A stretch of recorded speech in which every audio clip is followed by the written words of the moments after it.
Ariana Grande est officiellement de retour avec son ex-petite amie, Ricky Alvarez. Et après plus d'une décennie, la pop star pensait sans doute que le monde avait totalement oublié les coulisses sombres de leur histoire. À peine 36 jours après l'annonce de sa rupture brutale avec l'acteur Ethan Slater, Ariana n'a pas perdu de temps pour faire tourner la roue et se jeter à nouveau dans les bras de son ancien danseur, malgré un passé que beaucoup qualifient de toxique. Pourquoi Ariana est-elle incapable de rester célibataire, au point de replonger instantanément dans une relation qui avait jadis brisé sa réputation? Est-ce une véritable reconnexion amoureuse ou une stratégie de communication ultra calculée par son équipe de relations publiques pour étouffer les scandales à répétition? Bienvenue sur Famous Shadows. Aujourd'hui, nous décryptons les dessous du retour de flamme le plus controversé d'Hollywood. Installez-vous, car la vérité s'apprête à éclater. L'annonce a pris l'industrie de court, mais les signes étaient là. Depuis des semaines, les fans les plus attentifs avaient remarqué qu'Ariana Grande aimait frénétiquement chaque publication Instagram de Ricky Alvarez,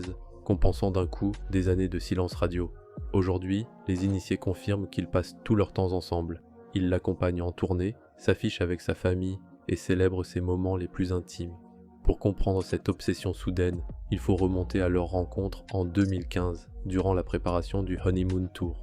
Ricky était alors un simple photographe et danseur d'arrière-plan, engagé par l'équipe de la star. Très vite, leur dynamique professionnelle a glissé vers une idylle passionnelle, mais leur histoire s'est effondrée un an plus tard, en 2016. Pourquoi ce retour en arrière maintenant? Ma théorie est simple. L'année 2016 représente une époque dorée et insouciante pour Ariana Grande. C'était juste avant le terrible attentat de Manchester en 2017, avant la disparition tragique de son grand amour Mac Miller, et lorsque sa grand-mère, sa nonna, était encore à ses côtés. Psychologiquement, se tourner vers un ex de cette période est un mécanisme de défense classique. Ricky ne représente pas seulement un homme, il incarne le souvenir d'une Ariana heureuse, saine et préservée des traumatismes de sa vie d'adulte. Mais ce que l'histoire oublie souvent, c'est à quel point cette relation a bien failli détruire sa carrière. Pendant leur première année de relation, le comportement d'Ariana Grande a commencé à changer radicalement au point d'alarmer son entourage professionnel. C'est à cette période qu'éclate le tristement célèbre Donut Gate, un incident grotesque qui va marquer sa réputation au fer rouge.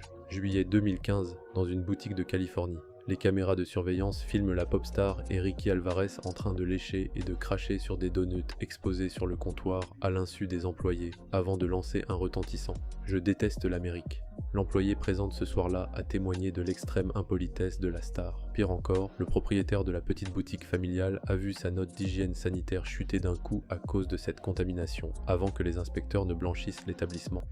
Les réseaux sociaux s'enflamment, forçant Ariana à publier des excuses publiques à la télévision, prétextant une maladresse liée à sa convalescence après l'extraction de ses dents de sagesse. Mais en coulisses, la tension est à son comble. Son manager de l'époque, le puissant Scooter Braun, méprise ouvertement Ricky Alvarez, qu'il qualifie en privé de petit ami détestable et de très mauvaise influence. Refusant d'entendre les avertissements de son équipe, Ariana prend alors une décision radicale. Elle licencie Scooter Braun. Plus tard, Braun confiera au magazine Variety qu'il avait refusé de détruire publiquement l'image de la chanteuse à ce moment-là, sachant que la vérité finirait par triompher. Et il avait raison. Quelques mois après sa rupture avec Ricky en juillet 2016, Ariana est revenue s'excuser auprès de lui pour le réengager, admettant à demi-mot s'être laissé aveugler par une relation toxique. Le retour de Ricky Alvarez dans l'équation pose une question inévitable. Qu'en est-il d'Ethan Slater ?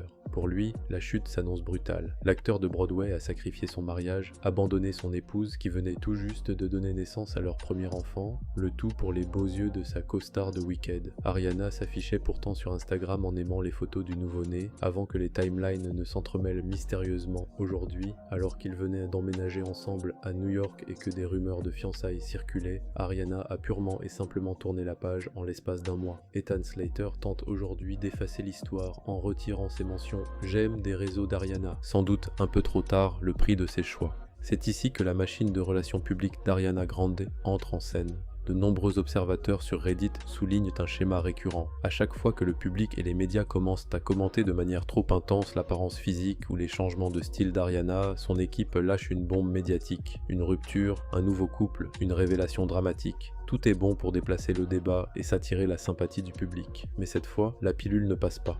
On ne peut pas chanter « Yes and » pour envoyer paître les critiques sur sa vie privée, puis orchestrer une séance photo de paparazzi à Whole Foods avec son ex pour attendrir la galerie. Le public n'oublie pas le sort réservé aux proches restés sur le carreau. L'histoire d'Ariana Grande et de Ricky Alvarez prouve une chose, à Hollywood, le passé ne reste jamais enterré bien longtemps. Reste à savoir si cette version 3.0 de leur amour saura éviter les pièges toxiques qui les avaient séparés 10 ans plus tôt. Ricky devrait se méfier, car dans le monde d'Ariana, les places changent très vite. Et vous, qu'en pensez-vous? Pensez-vous que ce retour de couple est sincère ou s'agit-il d'un pur produit marketing pour faire oublier le scandale Ethan Slater? Donnez-moi vos théories dans les commentaires pour aider l'algorithme. Laissez un immense pouce bleu si vous avez aimé cette enquête et surtout, abonnez-vous à Famous Shadows pour ne rien manquer de nos prochaines révélations. Prenez soin de vous et à très vite dans l'ombre des stars.